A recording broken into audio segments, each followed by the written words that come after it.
දොරකඩ දෙවල තෙල් නාට්‍යයත් එක්ක එකතු වෙලා ඉන්න ඔයාලව ගොඩක් ආදරයෙන් මම මගේ YouTube නාලිකාවට පිළිගන්නවා. ඔන්න යාළුවනේ මම ඔයාලට කතාවට ලස්සන වීඩියෝ එකක් තමයි අදත් අරගෙන ආවේ. ඉතින් වීඩියෝ එකට යන්න කලින් ඔයා මේ වීඩියෝ එක බලලා ඒකට කැමති නම් ලයික් එකක් දාන්න, කමෙන්ට් එකක් දාන්න. ඒ වගේම තවමත් channel එක subscribe කරලා නැත්නම් මතක ඇතුව channel එක subscribe කරලාම වීඩියෝ එක බලන්න එකතු වෙන්න. ඔන්න ඉතින් මේ කතාව ඉදිරියේදී නාමලී යෝජනා කරනවා චුට්ටෙට පේමගේ දුව කසාද බඳින්න.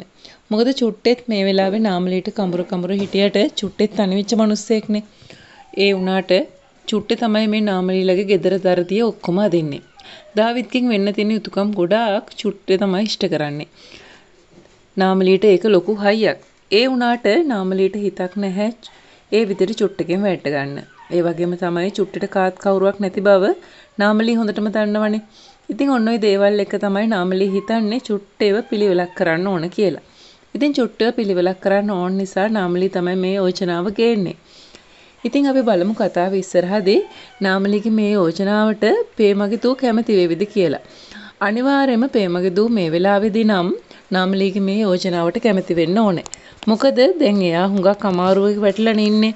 ඉතින් මේ වෙලාවේ අනිවාර්යයෙන්ම කරන්න තියෙන හොඳම දේ තමයි පේමගේ දූට චුට්ටෙට කැමති වෙන එක.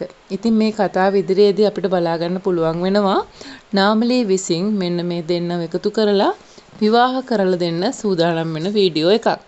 ඒ වගේම තමයි අපිට කතාව ඉදිරියේදී තව ලස්සන වීඩියෝ එකක් බලාපොරොත්තු වෙන්න පුළුවන් ඉක්මනින්ම.